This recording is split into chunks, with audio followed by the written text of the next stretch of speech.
सईद साहब, कितने दिन हो गए हैं? समरा ने ना हमारे साथ बैठकर खाना खाया है, ना ही कोई बात की है। मिसेस सईद ने अपसरदगी से शोहर की जानिब देखते हुए कहा। सईद साहब ने कॉफी का मग मेज पर रखते हुए पर सोच नजरों से बीवी की जानिब देखा और उठकर उनकी बराबर आकर बैठ गए। रिहाना, उसको कुछ वक्त दो, वो बहुत बड़े शौक से गुजरी है। 3 साल की मंगनी का यूं अचानक खत्म हो जाना मामूली बात तो नहीं। बस तुम हिम्मत रखो और उसको भी हिम्मत दिलाओ। इंशाल्लाह अल्लाह सब ठीक करेगा, सब देखना ठीक हो जाएगा। वो मुनासबत से बोले जा रहा था। रिहाना ने एक लंबी सर्द आह भरी। हाँ, आप ठीक कह रहे हैं, मगर मुझसे बेटी का दुख बर्दाश्त नहीं हो रहा। और फिर वो बात भी तो नहीं कर रही। बात भी करेगी, लेकिन अभी वो जैसी है वैसे ही रहने दो। सईद साहब ने बीवी के कंधे पर नरमी से हाथ रखते हुए कहा। समरा रिहाना और सईद की इकलौती बेटी थी और हद से ज्यादा लाडली भी थी। प्रोफेशन के एतबार से बैंकर थी। 3 साल कबल ही उसकी मंगनी उसके एक कुलीग फैसल नामी से तय हुई थी। दोनों खानदान खुश थे। जल्दी शादी की तैयारियां शुरू होने वाली थी कि अचानक फैसल बिना कुछ बताए यूएसए चला गया और वहां पहुंचकर बजरिया फोन समरा को करके कहता है कि अब वो उसका इंतजार ना करे, क्योंकि वो अब वापस कभी नहीं आएगा। ग्रीन कार्ड के हसूल के लिए उसको वहीं शादी भी करनी होगी। फैसल के घर वाले जहां शर्मिंदा थे बेटे के इस हरकत पर, वहां उन्हें बहुत दुख भी था, क्योंकि दोनों खानदान तबाह हो चुके थे और समरा जैसी अच्छी लड़की अब उनकी बहू नहीं बनेगी। समरा के वालिदैन के लिए भी यह खबर किसी बहुत बड़े शौक से कम नहीं थी, लेकिन उससे भी बढ़कर उनके लिए मसला समरा की खामोशी थी। जॉब से उसने रिजाइन कर दिया था और सारा दिन कमरे में बंद रहती थी। उसकी जिंदगी तो मानो तब्दील सी हो चुकी थी। खुश रहने वाली समरा अब बहुत ज्यादा परेशान थी, खामोश थी और कई घंटों तक अपने कमरे में बंद थी। खाना तो पहले भी कम खाती थी, मगर अब तो सारा दिन कॉफी के एक मग और एक स्लाइस या 2 बिस्किट पर गुजारा हो रहा था। रिहाना ने कई बार बेटी से उसके दिल का हाल जानने की कोशिश की, मगर वो किसी भी मौजू पर माँ बाप से बात नहीं करना चाहती थी। सारे घर में तन्हाई सी छाई हुई थी।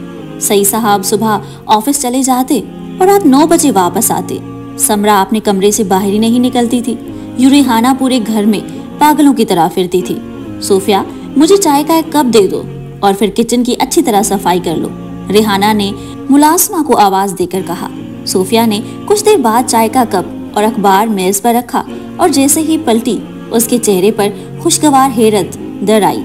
समरा बाजी, आपके लिए भी चाय बना दूं? सोफिया की आवाज पर रिहाना ने पलटकर देखा तो समरा दोनों हाथों से अपने माथे को दबाते हुए अपने कमरे से बाहर आ गई। क्या हुआ समरा, सर में दर्द है?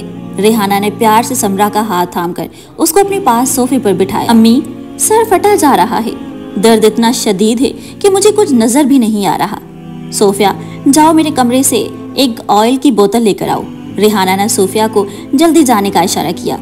अम्मी, तेल नहीं लगवाऊंगी, समरा ने माँ की तरफ देखते हुए कहा। आप जानती तो हैं, तेल के चिपकेपन से मुझे उलझन होती है। बेटी, ये हेयर ऑयल कोई आम तेल नहीं है, तुम आज मेरी बात मान लो, देखो कैसे आराम आएगा।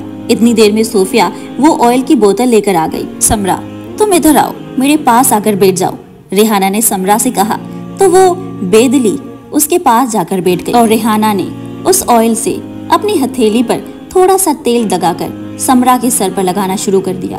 अम्मी, ये खुशबू किस चीज की है? समरा ने आंखें बंद किए हुए थे और माँ से पूछा। बच्चा, ये ऑयल जो मैं तुम्हें लगा रही हूँ ना, उसकी खुशबू है। देखना तुम्हारी आधी तकलीफ तो इस खुशबू से ही खत्म हो जाएगी। वो मुस्कुराई। समरा के बाल बिल्कुल खराब हो चुके थे, खुश्क, रूखे सूखे और बुरी तरह उलझ रहे थे। रिहाना अब समरा के सर को बाकायदगी से चंपी कर रही थी और वो महसूस कर रही थी कि समरा जो थोड़ी देर पहले गुस्से में थी, अब उसके तासुरात ढीले पड़ते जा रहे थे। तुम्हें पता है समरा, अम्मा भी हमेशा ऐसे ही ऑयल के साथ हम बहनों के सर पर चंपी करती थी और जैसे तुम्हें उसकी खुशबू अच्छी लगी, मुझे भी ये खुशबू बेहद पसंद थी। आखिर अम्मा की भी तो याद दिलाती है। रिहाना ने बेटी के बालों की नोकियों पर प्यार से तेल लगाते हुए कहा। समरा ने अपने पाँव पसार कर उनके ऊपर तकिया रखते हुए माँ से कहा। अम्मी, सोफिया से कहें मुझे कॉफी बना दे। समरा की आवाज सुनकर सोफिया जैसे जिन की तरह हाजिर हो गई। जी बाजी, अभी लाती हूँ, कहते ही वो किचन की तरफ भागी।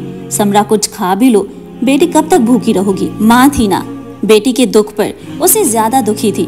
अम्मी जोर से चंपी कीजिए, बहुत आराम मिल रहा है। समरा ने माँ की बात सुनी अनसुनी करके कहा, तुम्हें पता है समरा, तुम्हारे अबू से शादी होने से पहले मेरी मंगनी मेरे कजिन के साथ हुई थी। क्या? समरा ने हैरत से सर घुमाकर माँ की तरफ देखा। हाँ बेटे, 6 साल हमारी बात पकी रही, फिर उन्हें अपनी पड़ोसन से इश्क हो गया और तुम्हारे नाना ने मेरी मंगनी तोड़कर तुम्हारे अबू से निकाह करवा दिया। कुछ दिन में अब सरदा रही, फिर अम्मा ने समझाया और अकल में ये बात आ गई कि वो आपका था ही नहीं, उसके लिए क्या रोना। उस जमाने में मेरे भी सर में बहुत दर्द रहता था, आंखें जलती रहती थी। तुम्हारी नानी रोज मेरे सर पर ऑयल के साथ चंपी करती थी। तो मैं इतनी अच्छी चंपी करती तो नहीं हूँ, पर बस सर का दर्द जैसे भाग जाता है। और फिर कभी नहीं हुआ। रेहाना खुलकर मुस्कुराई। और अम्मी अबू ने कभी आपसे ऐसी बात नहीं की जिससे आपके सर में दर्द हो?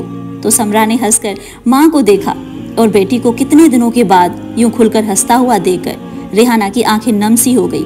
मेरी जान, ये बताओ, घर में ऑयल की चंपी ज्यादा कौन करवाता है? समरा ने खिलखिलाते हुए कहा। अब्बू। और समरा को ऐसे मुस्कुराते हुए देखकर माँ और बेटी दोनों खिलखिलाते हुए मुस्कुराने लगी। अम्मी, सरदर्द बिल्कुल खत्म हो गया, आप मेरे लिए अच्छा सा नाश्ता बनवाई, आज मैं पेट भरकर खाना खाऊंगी।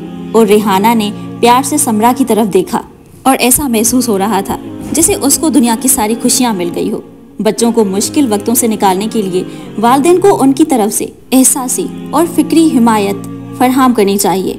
बच्चों के मसाइल को सुनना और उनके हल के लिए उनके साथ खड़ा होना बहुत अहम है। उन्हें तरबियत देने के दौरान मोहब्बत और तवज्जो का इजहार करना हमेशा उनके लिए बहुत ज़रूरी होता है।